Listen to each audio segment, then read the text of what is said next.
Hello, folks. It's Stout Sunday. We're live. Sorry we're 2 minutes late. That's my fault. I'm in Louisiana with Louisiana Stout Reviews. Michael Komaroff is coming from a royal perspective because he's the Stout King, and he is in Brooklyn, New York City, New York. So when he says we like the Stout, he means he likes the Stout because that's how monarchs speak. We are not amused. Okay. Well, let me show you what I got. And I got ripped off, or I should say I allowed myself to get ripped off. I should have told him I don't want it. Boulevard Brewing Company, Kansas City, Missouri. And it's Whiskey Barrel Stout, Barrel-Aged Imperial Stout. I've had it before. Robert the Whiskey Scout gave me a bottle once. I wasn't sure if I had it before. I'm glad I didn't buy a 4-pack. It is certified kosher. It says right here, and it says the glass is from a company called Ripple Glass. It's a whiskey barrel stout, barrel-aged imperial stout. It's 11.8% alcohol, 11.8. The bitterness units are 32. It's from Kansas City, Missouri, and it says enjoy by June of 2023. Well, we're in good shape. Now, I paid $4.99 plus tax, and I don't think that was a good deal, but at least it's a 12-ounce bottle, but okay. No use crying over wasted money, I guess. You've seen this before, Jay. This is the Southern Tier Nitro Thick Mint. So yes. in this one, you're getting ripped off a little bit in your ounces because of the fact it has to have the nitro in it. So it looks like a 12-ounce can, but it really only has 9.6 ounces of liquid. So we won't mention the fact. We won't mention the fact that they could have just made a bigger can. You know, we won't bring that up. But it is part of their Blackwater series, and it says ale with natural flavors. And let's see what else they say about it. Southern Tier is in Lakewood, New York, which is in the western part of the state, pretty far away from me. 10% alcohol.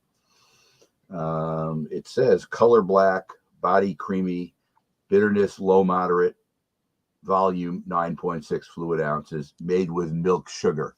So milk sugar is, I think milk sugar and lactose are the same thing. Yeah. So pretty much that's what this is. And if you do not like mint, I think this was one you should stay away from. But I like mint. So we do the best we. So it's Southern Tier. And what's the name of it again? Nitro Thick Mint. Let's see if I get it. I got it. 10%. 10%. Now, what's the price point on a single can? I think it's $1.04 in the food co-op. Well, I guess you can't complain about that. So at least it's reasonably priced. But it's not a big seller, believe it or not. They've had it for a long time. They still have more of it. I can get more if I need.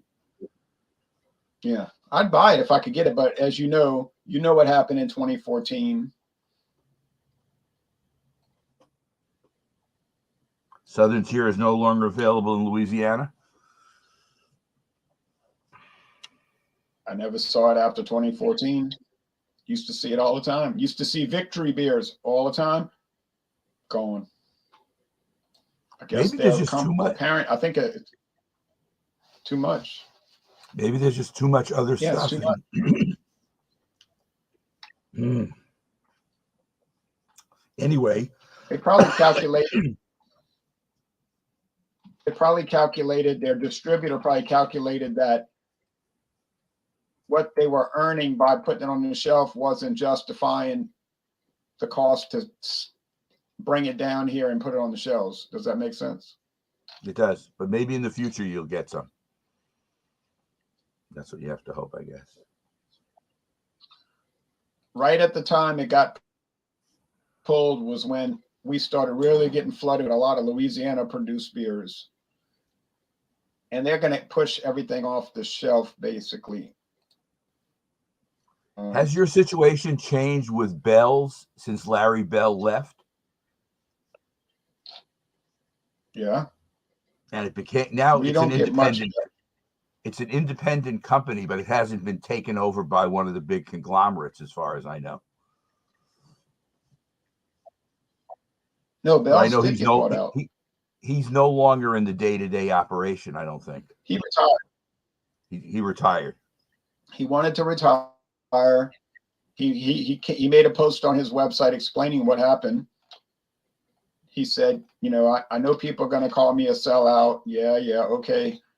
He said, I tried to get some people in my family to take it over because I'm ready to retire. No one wanted to do it. So therefore, he sold it. Could not take issue with that. No, but it's funny. There's less of it here too. Know? We get less of it now than we did before. I don't know if that's what reason is. You think somebody takes it over, you'd get more of it, but it has not been the case. No, we still get some though. Same it's not story like here. they haven't stopped shipping it here. Oh, so Jean is traveling. Yeah, be careful, John. Traveling, Jean. Good advice. It's funny. About He's in Raleigh. I have relatives in Raleigh. He was in Raleigh, to my knowledge, but I did go to the beautiful Greyhound bus station there once 20 years ago. That part of North Carolina in that triangle does have a lot of college football interests with the three schools: UNC, Wake Forest, and who am I forgetting? It's no one. It's important. Who am I? Duke, I guess, right? Duke, Carolina, and Duke. Duke is more of a basketball power than a football power, but Duke is in the triangle too. Duke, North Carolina State. Yeah, don't forget North Carolina State. They're in Raleigh. Right, North Carolina State also, and UNC, where Lawrence Taylor played. Right. How about Wake Forest? Does Wake Forest play against them too? Or that's further away? They're all in the same conference. No, they're all in the same conference. They're all close. They're all close. Duke, Wake Forest, UNC, North Carolina State. Then further east, you got East Carolina.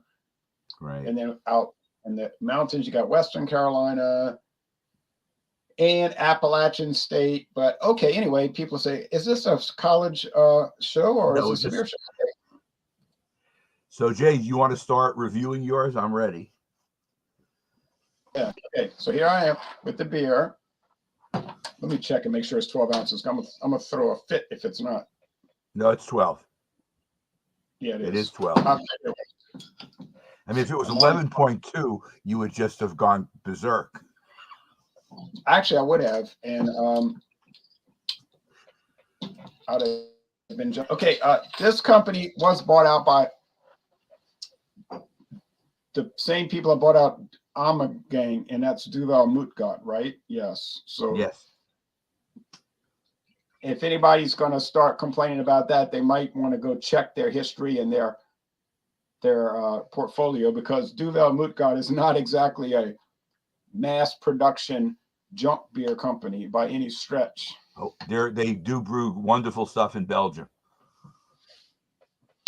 And another thing, if you got a real problem with buyouts and you get all depressed about it and upset and freaked out, you better get used to feeling that way, because this is a common part of the food and beverage industry for companies to get bought out. So, I mean, I don't know why people thought beer wasn't going to experience what other segments of food and beverage industry experience, but they had some kind of not illusion, an illusion or a delusion.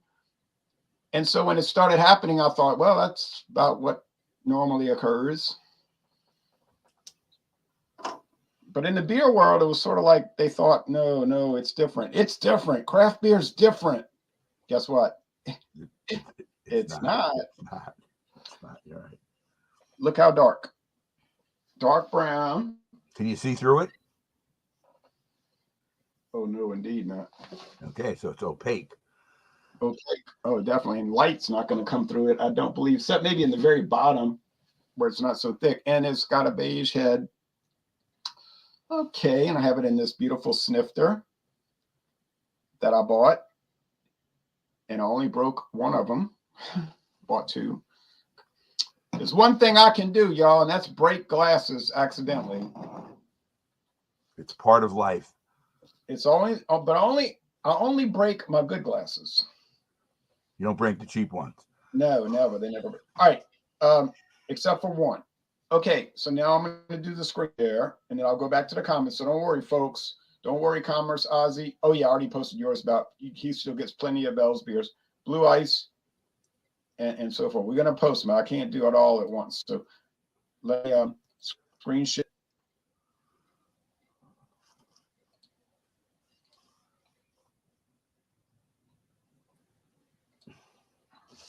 So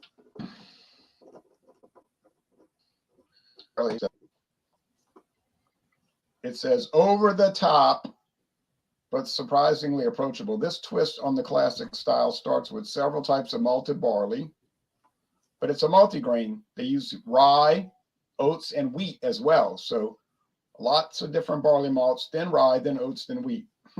Robust flavors of vanilla, espresso, whiskey, chocolate, and roasted grain are balanced by hints of date and plum, with just enough hops to round it all out.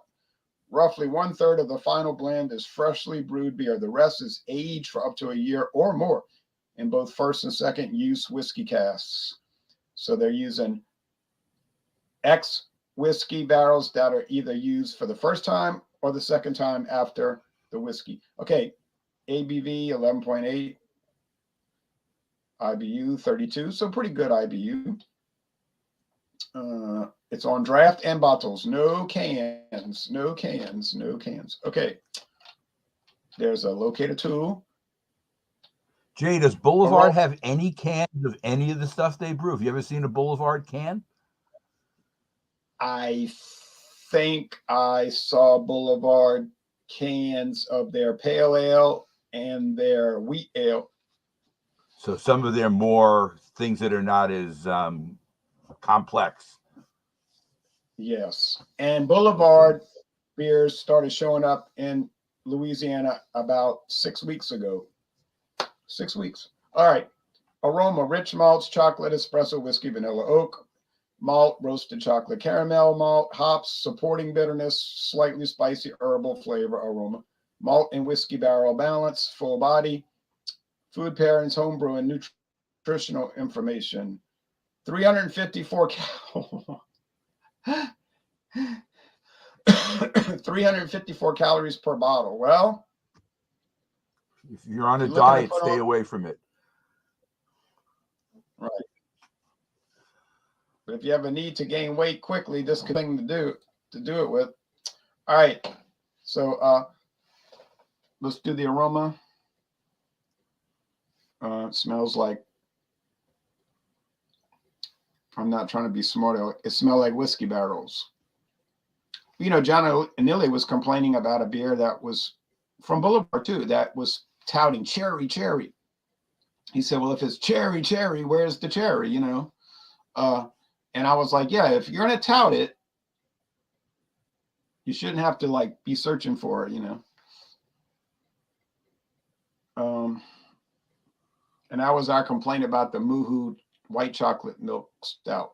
We loved the flavor. It was wonderful, but there was a little problem with the how they touted it and named it and how it came across. But anyway, so rich malts, and then you get the multigrain, the oats and the rye and the wheat, which you're not going to pick those out. Anybody that's going to get on the internet talking about, oh, I smell those, and now I smell the rye, I smell the wheat. Don't believe it. All right. Cheers. You know as well as I do, they're not going to. Yeah, they're not going to be able to pick out different grains. Now they might pick out something like mint. Well, yeah, duh, you know, but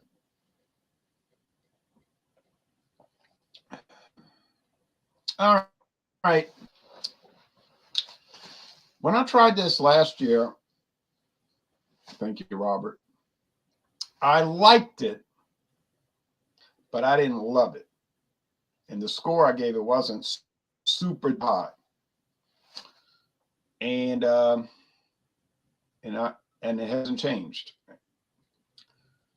It's got like a sour flavor. I don't mean like a sour, because those are mostly tart more than sour. This is sour, like actual sourness. It's got the whiskey barrel. Notice it doesn't say bourbon barrel, say whiskey. No complaint there, but there is a difference. And I think what's going on, they probably got a good deal. And I don't, because you and I, we like to get good deals, so we're not going to pick on somebody for that. They probably got a good deal on some used, maybe blended bourbon barrels, which are cheaper. Because it kind of has that kind of flat flavor. And of course, now if they got a good deal, they didn't pass it on because the bottle is, like I say, $4.99. So it's a heavy body. Get the bourbon barrel. Bitterness is there, but it's not profound. It's like 2.5 hop cones out of 5. Sweetness is probably 3 hop cones out of 5, 3 sugar cubes out of 5. 3 out of 5 sugar cubes, 2.5 out of 5 hop cones. They don't have a bitterness Cyclops scale. I mean, wow, I just started drinking. They don't have a sourness Cyclops scale. Cyclops scale does 2 things: sweetness, bitterness, and that's it. How about the alcohol? Relatively heavy. Is it boozy? Yeah, I'm getting to that. I was just about to get that. So that the body's relatively heavy, but I wouldn't say explicitly heavy body, but relatively heavy. And the finish is semi-sweet, boozy. Okay, as y'all know, I do a lot of whiskey taste challenges, so maybe sauce of cake.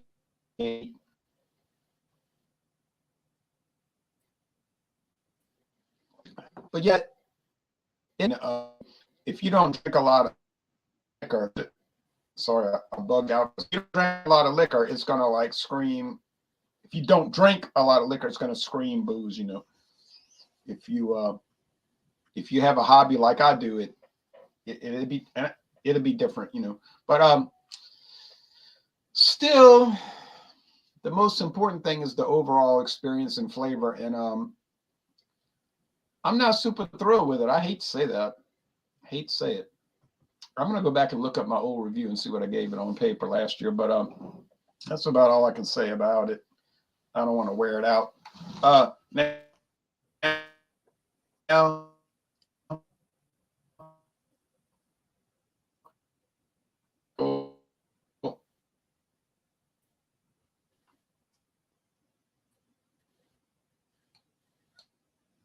Okay. So from Southern try to look Tier, up his website and do the comments. Southern Tier, Nitro Thick Mint from the Blackwater series. 10% alcohol. Because it is nitro, it's going to get the standard central pour straight down the middle. This is a pint glass, and obviously 9.6 ounces are not going to fill it. Can you, Jay, see the nitro effect? Bottom of the beer. There's the beer. Yes. There's the nitro. The reverse So cascade. if nothing else, the reverse cascade.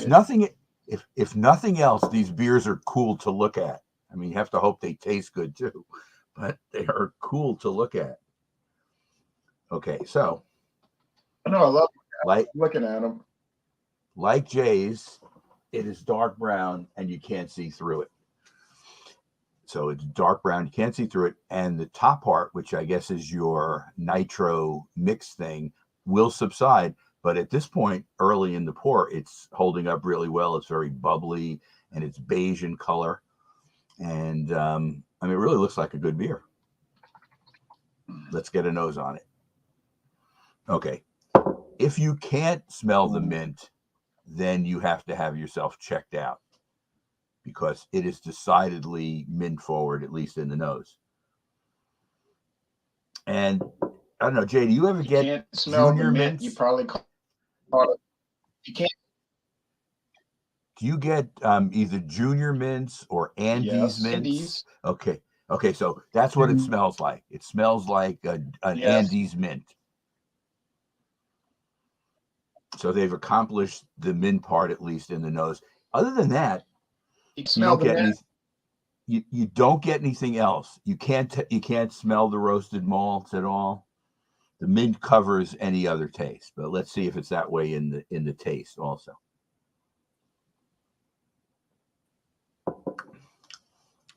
Okay, it certainly has a mint front. Then behind that, you get some really nice chocolate flavor, and the chocolate is more like milk chocolate, not baker's chocolate, but milk chocolate. Do you want to read the specifics while I'm doing this? I guess I can see it. That's okay. It says Southern Tier's Blackwater Nitro Series welcomes back a fan favorite. So that means it was discontinued for a while. It says decadent sweet with a nice cookie. Well, they can't say the name of the cookie because then you got a copyright problem. So they just say the famous cookie, but everybody available in cans and on draft, which I love the draft. And that's 50 IBUs.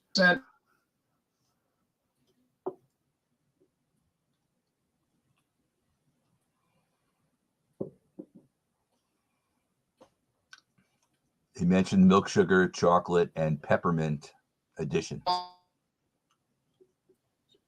Yeah. Peppermint. The variants they have. Hot cocoa or creme brulee. I have not had any of those three, but I have been aware of them. But the co-op has never carried any of those three other variants.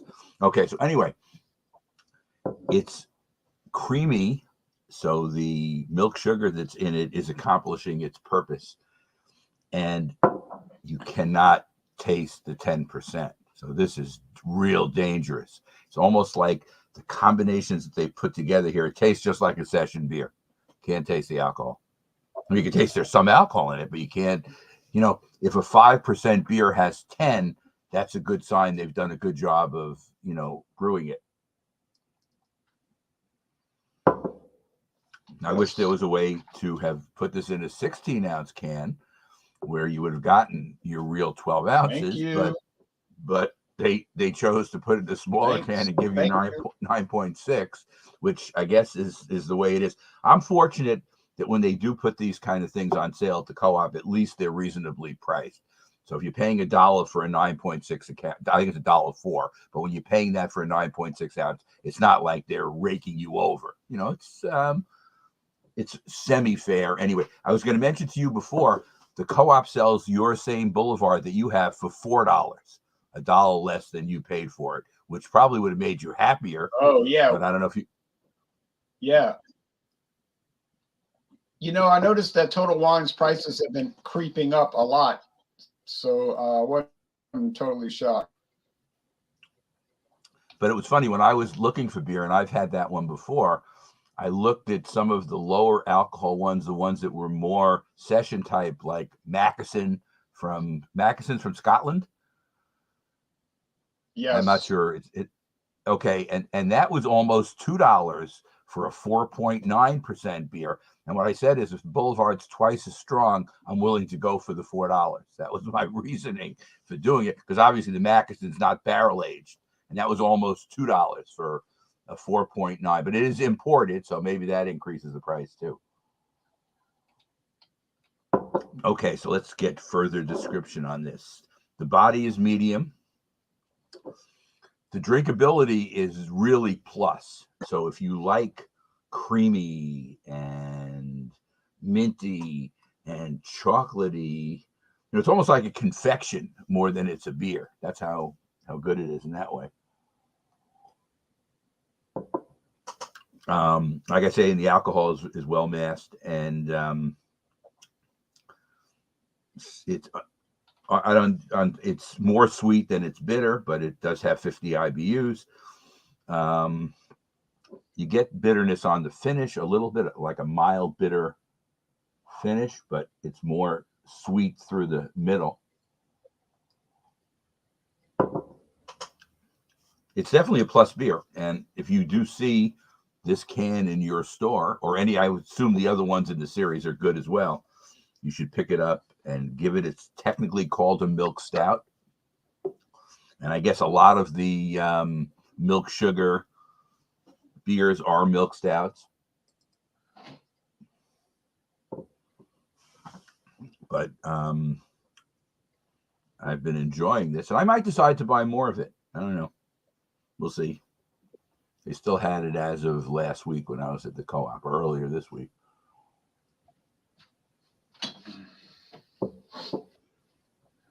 Southern Tier is probably not as well known for their nitros as companies like Left Hand, but they've always had some. And I'm a nitro kind of person who does like nitros a lot. So I will always try. I will try them all the time. My friend David hates nitros. Isn't that strange? He hates them. See, to me, it's almost like there's such a strong difference between, nitrogen and carbon dioxide in the way it's brewed, that it gives you a nice, different kind of feel in a beer. And I like, change and different things. So obviously I drink many more carbon dioxide based beers than nitrogen, but I try to, whenever I can see these, I do try to buy them. He said he didn't like it because he find it makes the beer taste flat, but I don't get that experience. I don't find that. I don't get that. And I will admit, probably the carbon dioxide beers are usually more carbonated, but I don't find that the lack of carbonation is flatness. I find it just to be more, part of the taste continuum. But, the carbon dioxide beers definitely have more fizz in them than this does. But it never has gotten to the point of flatness for me in the ones I've tried. Okay. But I'll keep sipping on it. All right, now here I am back, oh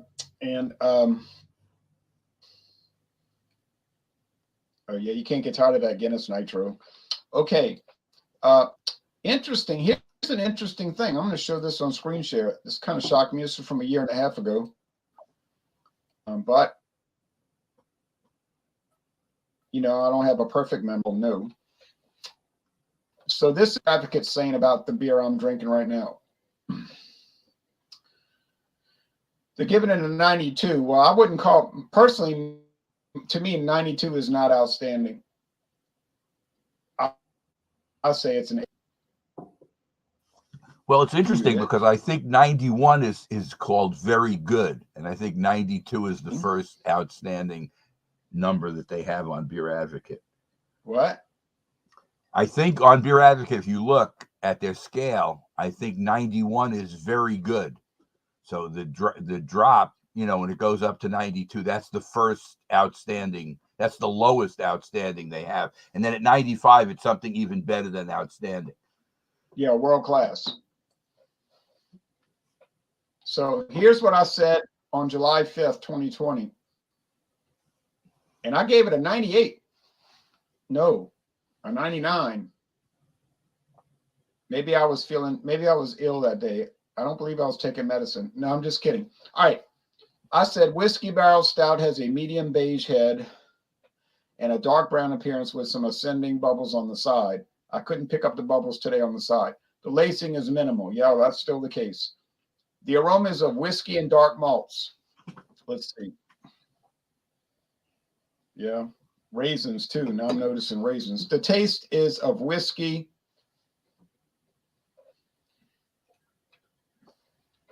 When I say whiskey, that's a generic term. Dark chocolate, cream, coffee, and roasted malts.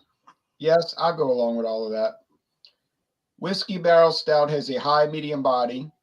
That means it's almost heavy. And a medium dry finish. Well, I said that in today's review. I said it was medium sweet. Well, medium sweet is the same as medium dry. It's halfway. Let's see. So 99. I'm never going to give it a 99 today. No way. 22. But, you know, let's see. I got to really think about this. I'm sorry. Sometimes giving the score is not as easy as you might believe. Okay. And the reason is I try to be fair, you know, like when I give a score, I want to be accurate. And somebody was asking, can the temperature change the flavor? I said, perhaps. You know, as I can on it and listening to you talk, it's warming. I think it's making it better. Now, does that sound crazy or does it sound possible? No, it sounds possible because in most of these stouts, as they warm, you do get more flavor profile out of it.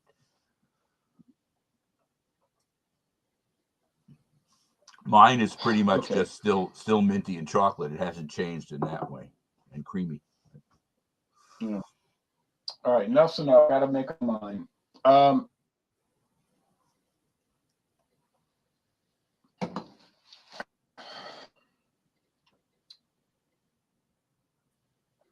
About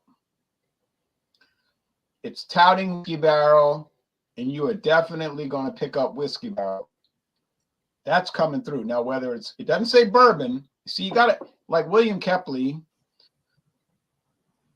used to say, he said, it's not always what the label says that gives you information. He says it's a lot of times what it doesn't say that gives you information.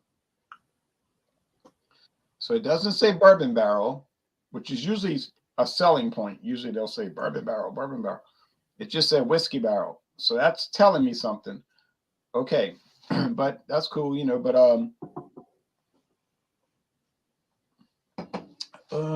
man, I think there's a little chalkiness, but that's not unusual for these high gravity stouts. You know what? I'm gonna compromise a little bit with myself, with my own cognitive dissonance.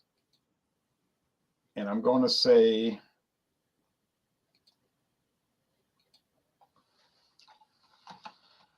95 out of 100. 94, 95. I'll go with well, still. Tell me when it's final. Tell me when it's final. Is it 4 or 5? It's final. Look at the banner. Okay, so it went to 5. That's okay. All right, that's fine. So it lost 4 points in your scoring since the first bottle Robert gave you. Yes, in a year and a half. And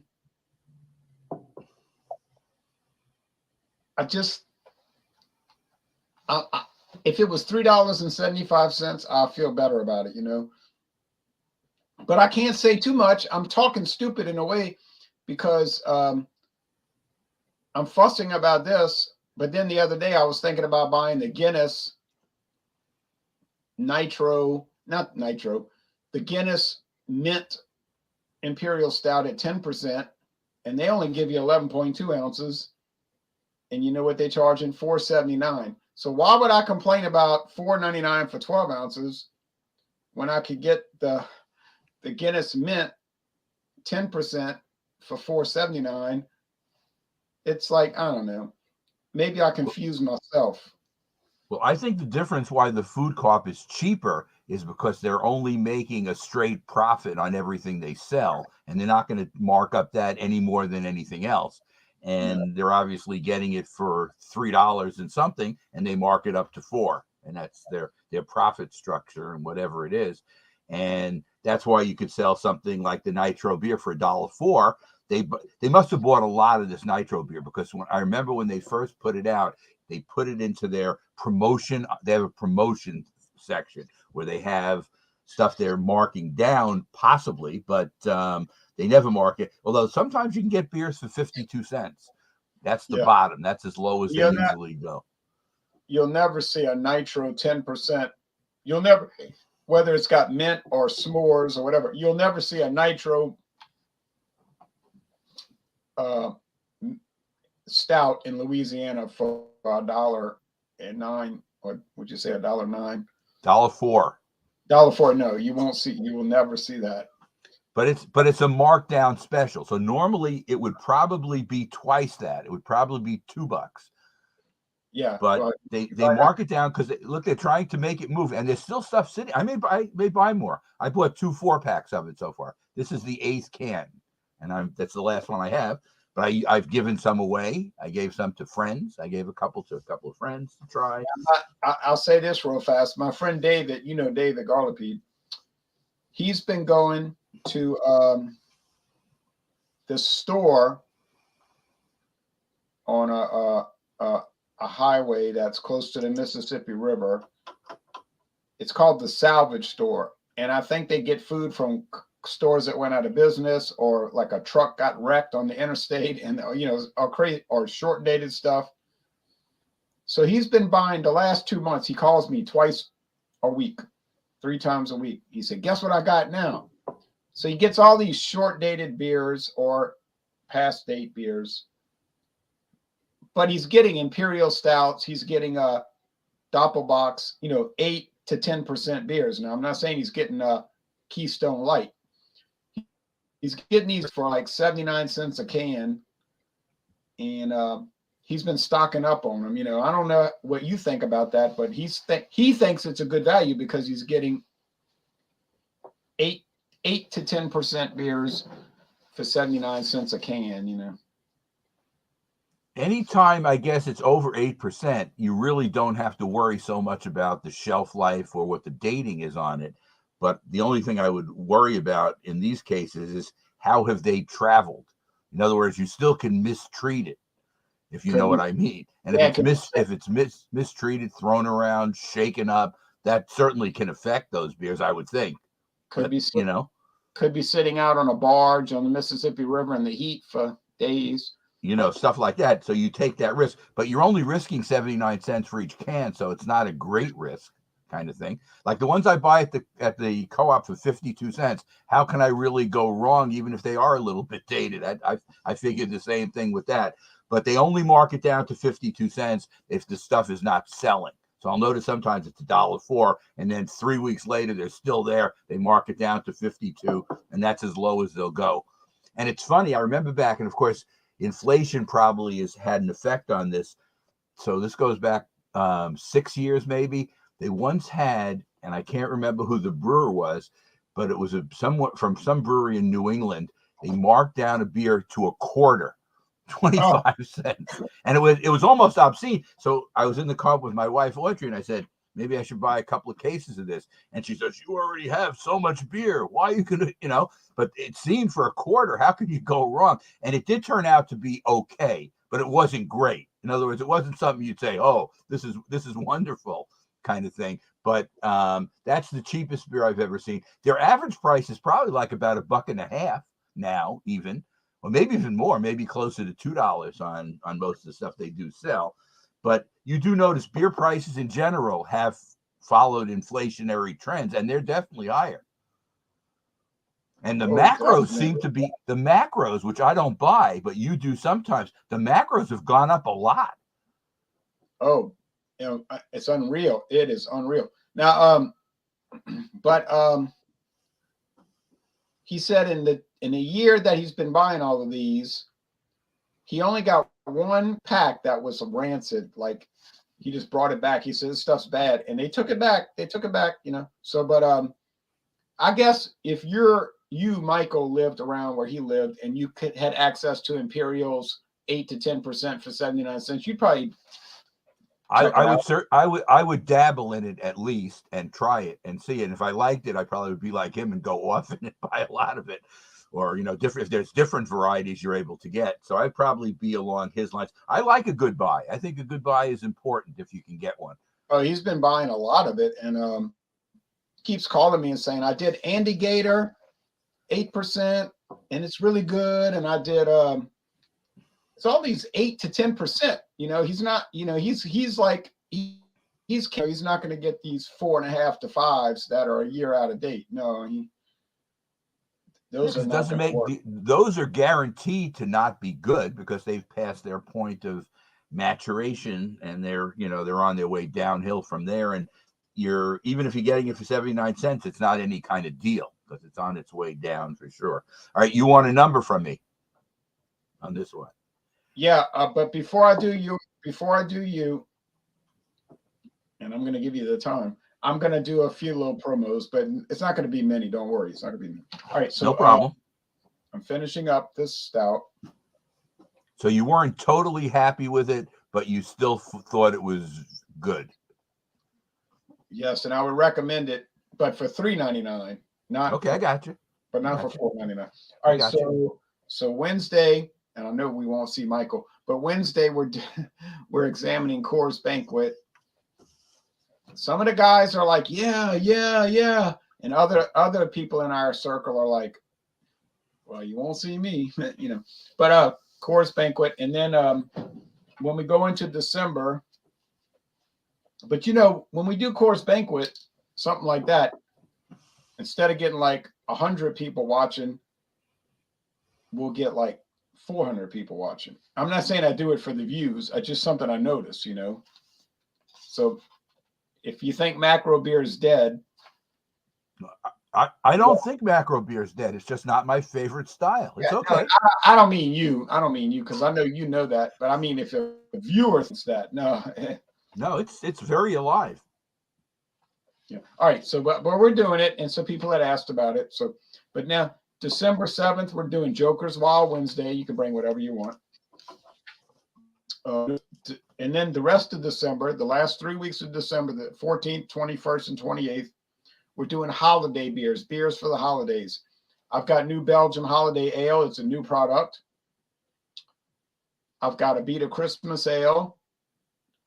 And I've got a Beta Office Party in stout, 8% stout with natural flavors, spiced stout. So those are going to be 3 exciting products, I think. But that's what's coming up in December. Now, as far as my channel, y'all know it in the morning time when most people are asleep because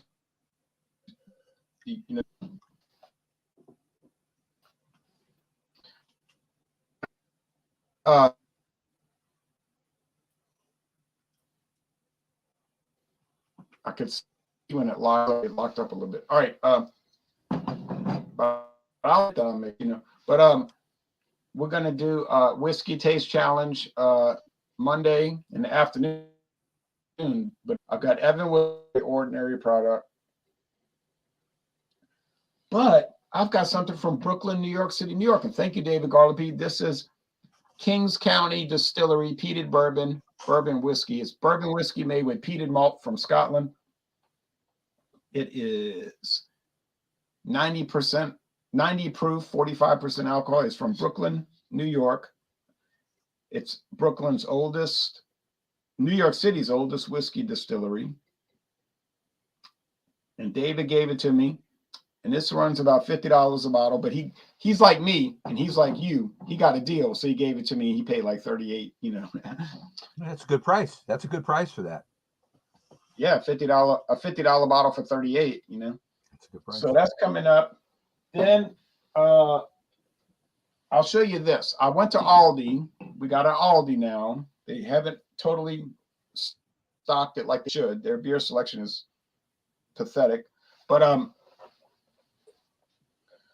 they've been using a lot of shelf space for their Christmas, Thanksgiving, New Year's, etc. special. And they got this variety pack that they're pushing right now. It's called the Advent Calendar.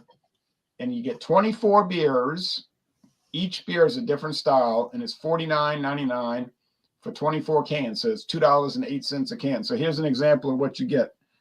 And the name of the beer is just the style. So it's Irish style red ale. And that's the name of the beer, Irish style red ale. There's not even a copyright because you cannot copyright a style. Irish style dry stout. This is just an example. There's 22 other styles. So I don't know how y'all feel, viewers, but I figured for $2.08 a can, I get 24 different styles. What the heck? I'll do 24 videos, right? So, have you tried any of them yet, Jay? Yes, I tried the Session IPA. It was much better than I had expected it would be, because Session IPAs are usually a big disappointment. That was a good one. Then I tried the West Coast IPA. It was different. It was strange, but it was, really nice. I tried their American IPA. It's a little different too, but it was very nice. I tried their hazy IPA. It was okay. And I tried their East Coast IPA. That was a loser, but you figure in 24 styles, you're not going to have all winners. But it's not a big alcohol. If you're a big alcohol person, you got to have a lot of alcohol. Forget it, because the variety pack is at the low end 4.5%, and at the high end 6%. So we're talking about 4.5% to 6% beer. So they're all real moderate. But I said, oh well, let me check it out. I would have done it the same way, though, drinking the IPAs first, figuring the hop fade would be the greatest in those of everything you have. That's how I would have done it too. Yeah, I went after the IPAs first because, as we know, time is of the essence with IPAs. Drink them as fresh as you can. Okay, so first, correct, I'm going to give you my number on this. It's highly recommended, and I would recommend from the Blackwater series, the other ones that Jay showed you on their website. I'm sure their creme brulee and the other two are also good. 10% alcohol, like I said, very well masked, and would like to have had a little bit more of it, but that's life. I'm going to give it a 96. So it is not world class, but it is definitely outstanding. And I'm a nitro person, so if you do like nitro beers, it's a definite check plus, and you should try it. And I don't know about availability around the country. I know the fact that we're in New York State, I guess we get better distribution of Southern tier products, even though, like I'm saying, if you drove there, it would be 7 hours away by car. It's in the western part of the state, not too far from Buffalo. So it's up there. As far as show and tells, I'm going to have to cruise over here, but I'll keep talking. I'll be right back. All right. You could almost drive from Brooklyn to Washington, D.C. in less time, right?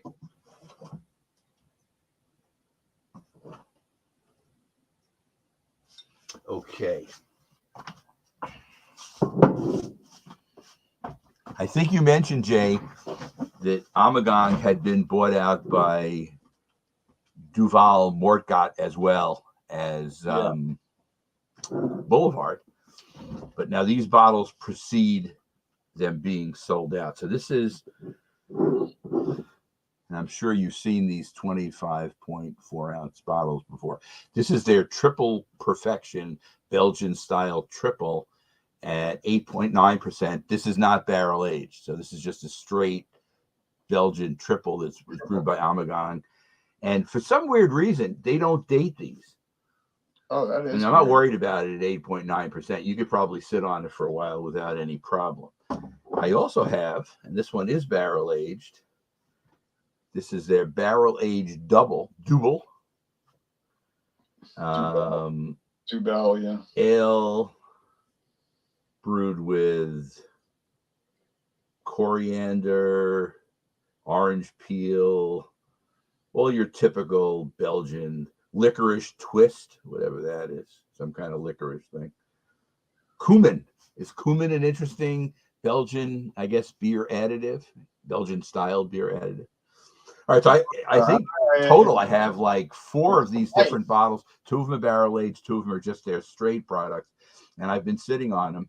I don't know. I could do one if I have, a good showing at one of my Thursday beer tastings, but it's been hit and miss, and it could be related to the holidays where people are doing every other things. But it is Thursday night. You wouldn't think it would be a time that people have schedule problems, but for some reason people are traveling, whatever. I've been averaging on these probably closer to 5 or 6 people, and you're not going to take out a 25.4 ounce bottle, because with all the other stuff that the other people are bringing, you're not going to you're not going to want to do that. So I save these if I get a bigger crowd.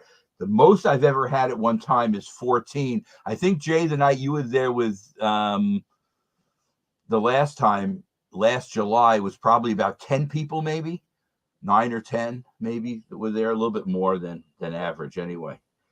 Claude asked about the carbonation. I assume it's my beer. The carbonation is fine. Like I said, it's not as carbonated as CO2 beers, carbon dioxide beers, but as I said, also, it's not flat. You definitely can taste the carbonation in it. I'm a Belgian style beer person. I like the Belgian yeast that they use in most of their beers. So I do like Amagon, because I think they're pretty much all Belgian style in what they brew. They do make an IPA, but it's a Belgian style IPA. So I do like Boulevard a lot. And that's in Cooperstown, which is also the home of the Baseball Hall of Fame. And that's about a 5-hour drive from here. But I've never, Jay, have you visited it on your New York trips, the Hall of Fame? Because I have never gone. No. And I probably should go, but I have not. I never visited. No. I have one of my monthly things coming up this Thursday, and it'll be interesting to see if everybody who says they're going to come is going to come. That would still only be 7 people, but that's more than I had last month or the month before. So it's slowly getting better, and a couple of the people are traveling. Somebody else was physically ill, so they can't come, but we'll have to see what happens. And I'm also getting together with Giant Space Monkey a week from tomorrow on Monday, and that usually is attended by a few other people too. And I know he's right now trying to get into the release of the Bourbon County, which just came out. I have not been out, so I haven't been away. I haven't left my house since Thanksgiving, so I haven't been out to any of the stores yet to see. But I will buy some for sure, at least of the base stout, almost for sure. And if the variants are at a decent price point, I probably would buy some of that too. They have a coffee stout this year as part of their collection of I think there are 7 different beers they release. Do you think you get those, Jay? You get those in Louisiana? They got the variety. Yeah, and they got the variety. You can get 6 different beers for only $119. Which doesn't sound bad. Think about it. No. I mean, the base beer here, Giant Space Monkey said he was able to get for $13.99, but it's a sharp incline on the variants. They're always over 20, and sometimes 20. I think he paid 25 for the coffee stout. So, which doesn't sound like a bad price, I guess. I don't know. I tend to not think the variants are better all the time. For my Bourbon County. No. And I will buy some at least of the base stout. I always do, and I'll definitely buy some. I don't know how many. I went crazy years ago, and one time I think I bought 8 in the same year. But I probably will not buy that many this year, for sure. You want to know what I paid? You want to know what I paid for Bourbon County Stout? Tell me. And I already recorded my video. But I can't say anything about it because I got it 2 days early. So well, forget that. Let's not talk about that. You have to keep it secret. Right. So all I can say, I got the bottle. But I got it. They're selling it at a local store 1 mile from my house. They're selling Bourbon County Stout for $11.99. That's a really good price. And that's $1 cheaper than last year. $1 cheaper than last year. Well, like I said, Giant Space Monkey's the only one who told me a price, and it was $13.99. My food co-op usually has them, and it could be a little bit cheaper, but we'll have to find out. And I sent an email to the beer buyer asking how much they're going to have, because I'd rather give the co-op the business and buy it from them. But I can always get it at Whole Foods or some of the other places that always sell it. It's not like it's hard to find. The other thing I want to mention, Jay. Go ahead. I was saying at $11.99, you might be more enthusiastic about buying multiple bottles, right? No, that's true. But had you seen, and I guess you haven't been around a lot, they're also supposed to be a small amount of 4-packs of 12-ounce bottles of the base stout. Now, I don't know what parts of the country you're going to get it. Total Wine has it, but it's not a good deal. They wanted $39.99 for a 4-pack. So you're better off buying even if you're paying $13.99, you're better off buying the big bottles than paying that. Yeah, figure out your ounces. Right, 4-packs you're only getting 12-ounce bottles. I'm saying, so that's 48 ounces. Look how much they're charging for it. It's not worth it. No. I was going to say have you had Ezra Brooks, the one that somebody just mentioned, Ezra Brooks, which is that a bourbon?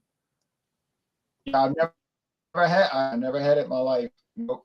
I bought it for David Garland one year, but I never had it. I've never tried it. I know it's a famous product. I've never had it. Eggnog. We're not going to have a eggnog specific.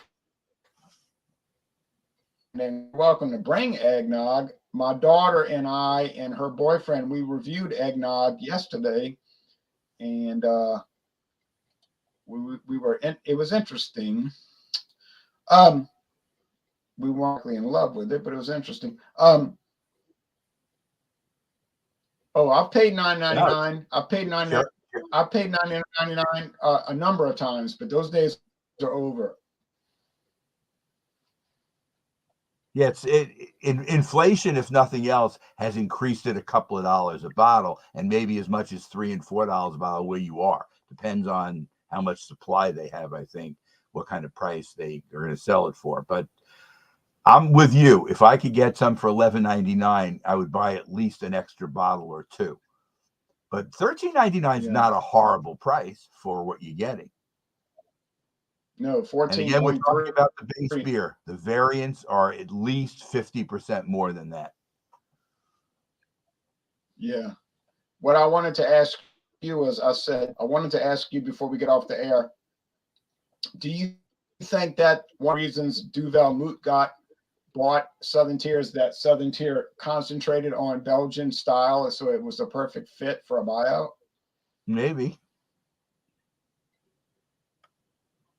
Now, you know what I mean? Let me ask you, are you positive that Southern Tier was bought out by Duvel? Because I'm asking for a reason. I thought. I mean, I meant to say. No, I'm sorry. I meant to say no. I backtrack. I did drink 11.8%. Okay. I meant to say I'm a gang. Okay, no, for sure, because it's all Belgian style. Because I was going to say Southern Tier is in that group with 6 Point and Victory, owned by Artisanal Ventures, which are these are venture capital people with deep pockets, and they just have been pumping money in. I think I told you they have a brew pub now off DeKalb Avenue, and not too far from me. And I went, and it was pretty good. I had a good time. I definitely would go back. And I've always been a huge fan of 6 Point because it was kind of like my local, new beer that they've only been in business since 2004, and they only sold to bars at the beginning and didn't start canning until probably about 2010. So they've been, and the person who was the original owner or the lead guy is no longer with the company since they were bought out. So Just the way it goes. These, like you talking about, Jay, these are how these beer deals go. Yeah, no, I'm sorry. I apologize. I meant to say Amagang because you were showing Amagang, and I knew Amagang kind of focused on style. That's probably the main reason they did it. For sure. Because it was a fit. It fit. Yeah. It was and it probably was a company that was successful, and they figured it was a chance to, invest in the United States from a European company. And there's no way around the fact that companies are going to be bought out. Is Sierra Nevada one of the few companies that's still independent right now? I mean, there are others, I guess. It's not just I'm talking about the larger ones. I'm not talking about small. Yes, and as you know, that could change tomorrow. And you never know. This stuff just happens, fast. And that's it. Somebody and we got a local. We have a local New Orleans craft beer company that just completed a buyout of a bunch of southern regional craft beer companies, and it was causing a big controversy because when they bought out the North Carolina and Georgia craft beer companies, they closed down the breweries and laid off all the workers. Oh, wow. Yeah, and they're going to move all the production. They're going to move all the production to New Orleans. Well, that's good for your New Orleans economy. I guess it's bad for all the people who got laid off. Real bad. But, and it's business, unfortunately. I guess I don't know. See, the problem with Dixie, now known as Faubourg, that's another story. But see, when Dixie Brewery was built in 2020, and Jean-Pierre went on the tour the day it opened, we went there the day it opened. Dixie built a brewery that was like 4 times bigger than it needed to be. It was like everybody was saying, why is this so big? Dixie's not that popular. This is not Anheuser-Busch, like what's the story? I think the person that started that company or resurrected the company, they knew what they were doing. They built a huge brewery in New Orleans because they were thinking, what? Down the road, we might sell out to Coors or Miller or Anheuser-Busch, and then they could have this huge capacity, right? It makes sense. And isn't it always cheaper to build now than what you're going to have to put into it years later when all the building costs go up, labor goes up? It's, if you have a pre-existing brewery that has that capacity, it helps the company that is buying you out. Yeah, and the thing about it, they opened up that brewery in January 2020, right before the pandemic started. So they got all the building built on with the pre-pandemic prices, and they were only using 25% of their capacity. So 75% of the brewery was sitting empty, you see. But I think they knew what they were doing, Have they increased sales in the New Orleans area since you've been watching them? Have you do you notice more of it around? The Dixie beer and some of the other stuff they sell from that Faubourg label? When they first started 2.5 years ago, the sales went up because it was like, Dixie's back, the heritage. It never went away, but it was back being brewed in New Orleans. So the heritage is back, and everybody was like buying Dixie beer. And then last year they said, oh, we're going to change the name from Dixie to Faubourg because people are not comfortable with the name Dixie. And I think the sales just collapsed, so it was a huge backlash. And that happens sometimes. So you do take risks when you make changes like that, for sure. But I don't think they really cared because I don't think their whole reason to build that was to sell Dixie. I think the whole reason to build that was so they could shop it around or have it out there so people could see it. And then maybe some big company would come along. It doesn't have to be Miller or Coors or Budweiser. It could be Kirin or Asahi or Heineken. Come along and say, wow, Look at this brand new brewery on the Gulf Coast, right by the port of New Orleans. Yeah, we'll buy it out. I just think that's the way those guys think, because the people that own the brewery, they also own car dealerships. I guess you'll have to watch it as time goes on. The way beer is still strong, overall, but I think they were saying that at least in the macros, their sales have dropped in this last year. The macro sales are down in the Yeah. last year. And that would include obviously InBev, your Bud and Bud Light and some of the other varieties. But they were at such a fever pitch, through the middle 2000s, you'd think that just a drop would make a difference. I don't know what the actual numbers are, kind of thing. I'm sure craft beer numbers are down. But what they've done to make up for it, a lot of their losses in beer have been made up by seltzer and flavored malt beverages, you see. Right.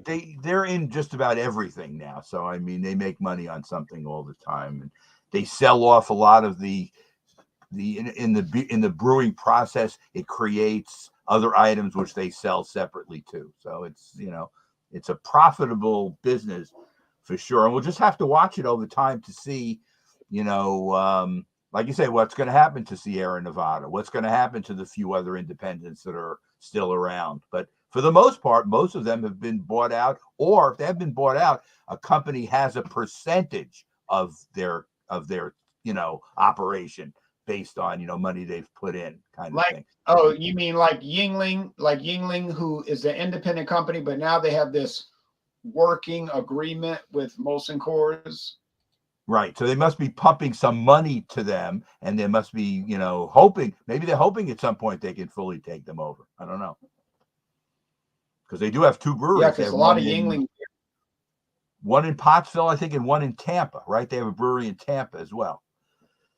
Yes, but their agreement, lots of the Yingling beers are being brewed at the Miller Brewing of Fort Worth, Texas. Interesting. All right, so that allows them to get further west with their operation, and that's always a smart idea, I guess. And you get better distribution that way, for sure. Michael and I are definitely not on the production end. We're only on the consumption end. Right. I was going to say I filled out a survey for Genesee that was done by Cornell University. You've seen these. The ad will come to you, fill out the survey, and I did it, and it asked me for further. It asked me for further comment, and what I said was, I really would like to buy some Genesee Cream Ale, but my distributor only chooses to handle Jenny Regular and Jenny Light, and I don't know if one survey is enough to. Obviously, they're not going to press their distributor because I want to buy a 12-pack of Genesee Cream Ale. But I'd also like to get some of their 12 horse ale, which I always like. So it's not like I'm not thrilled with their base macro products. I like some of their more complex items.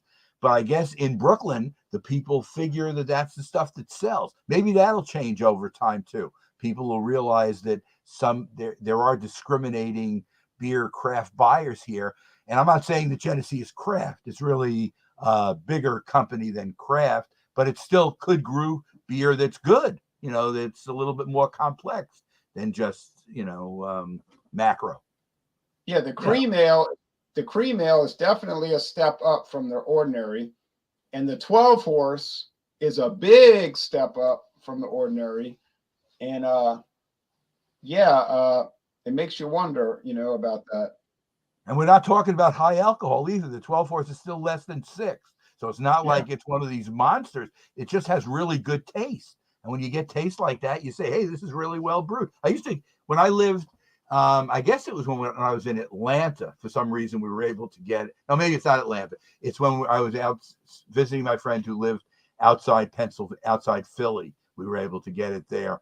And that was my friend's go-to beer. And I thought it was pretty good at the time. This is before my heavy craft beer involvement, and I was still into macros. And I'm sure they brew some other stuff as well. Maybe, I don't know. Do they brew a stout? I don't think they do. They have a Yingling Porter. Okay. Yingling Porter, which is almost impossible to find. They've got the cream ale, which in the Northeast you can get, except unless you live in New York City.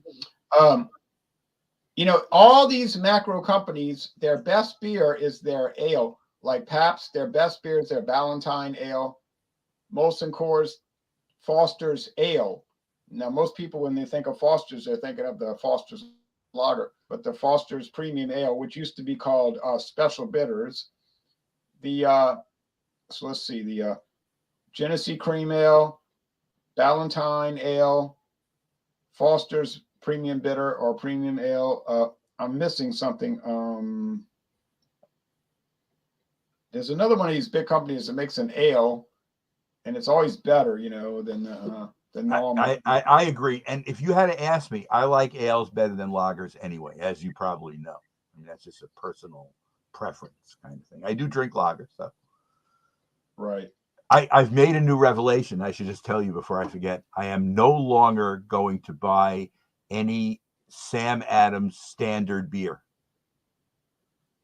So what that means is I'm not going to buy Sam Adams Oktoberfest, Boston Lager, their Fest beer. I bought a whole case of it, and after drinking it, it's very average.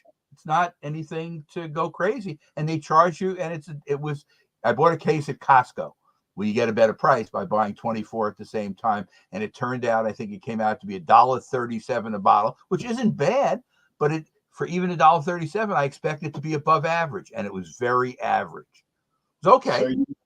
So you've made a decision on Samuel Adams that you're not going to buy it anymore because the blandness doesn't justify the price. Now I will buy from their Midnight series, some of their more expensive things that they do make, but I don't see those anymore.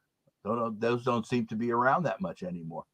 They seem to be promoting, their basic line, and they're so big now. They have Dogfish Head in their portfolio, but they haven't changed their brewing process at all, as far as I know. But their prices are really getting higher too. They were high before. Dogfish Head is elevated also. Their prices have gone up. So I don't know. I guess I would rather get a good buy on a beer that I really like, and I'm willing to try multiple beers. It's not like I'm trying to just limit myself, but I'm just saying that I didn't find the Sam Adams in this these 4 different beers. The pumpkin was probably the most interesting of the 4, but it wasn't anything. With Jacko, it was called Jacko Pumpkin Ale. It was okay. That was better than the other 3, though. It just shows you. And Boston Lager used to be something that I really liked, and now it's just very average. I mean, that's me. I mean, everybody has their own way of thinking about this stuff, and maybe people think it's better. I was giving it away when my daughter's friends were here. I said, "Do you like Sam Adams?" And they're the type that anything that's lagerish they like. They don't really care what it is. And they thought it was good. That's fine. That's a good way for you give it away to friends, and that's it. I still have a few left, and I'll drink them, but just not gonna. Yeah. I'd rather spend that same amount of money on other things, and that's how I feel. Oh, I'll tell you what I was thinking of. Yingling's Lord Ale. It's another big ale that's really good, but I can't even get Lord Chesterfield in Louisiana. They tried selling Lord Chesterfield here, and it didn't make it. But that's another example of a company that makes sort of bland beers. Yingling is kind of bland, but their Lord Chesterfield is much better than you're talking about Boston Beer Company. They discontinued it, but the Samuel Adams Boston Ale was much better than their regular stuff. But guess what? They don't make it anymore. I'm just saying. So it's almost like they go to their base consumer, figuring they can sell more of the lagerish kind of stuff, and that's the stuff that they push. And to me, that's not the best stuff they make. But if they're not making it anymore, then you can't get it. So I mean, you're in kind of a tight situation. Did you ever get to try the Samuel Adams Boston Ale with the bulldog on it? No, I never did. So maybe I never will. I never got to try that. See, that's At the that, perfect at the example. first, it's funny, at the first meeting that we had when I met you and Giant Space Monkey, he did bring one of the Midnight Series ones, and it was terrific. I mean, it was really good. I'd never had any of that before, and you just don't see it around a lot. Maybe you can find it somewhere, maybe in Greater Boston. I think they killed that all they killed that off. Maybe. So, Yeah, so that's the one problem with companies that get bigger and more macro. They want to make more money. Don't even bring up Sam 76. That was a disaster. John just telling you Sam 76. Remember that lager they came out in honor of the country's history and stuff? It was awful. Bad. Look what and I described it as. Dull City. It was bad. It was really bad. I didn't buy multi-packs even then because you had to buy 6 Sam 76 in it. So I just wouldn't buy it. No matter what else was in it, I wouldn't buy it. And that's it. It made Budweiser taste like craft beer. They ended up taking it off the market because it wasn't doing anything. For sure. Yeah, because people would never repurchase it. Never repurchase. All right. Well, bad. Michael, I guess we better get off the air. Okay. Well, thanks, everybody. I'll definitely see you next week. I will not be there for Course Banquet on Wednesday, but I'll see you next week. Thanks for hosting today, Jay. I appreciate it. And you're welcome. I'll see you over the internet, as they say. Yep. Yes. You take care. Bye-bye, everybody. Y'all take care now. Take care, everybody. Have a good week.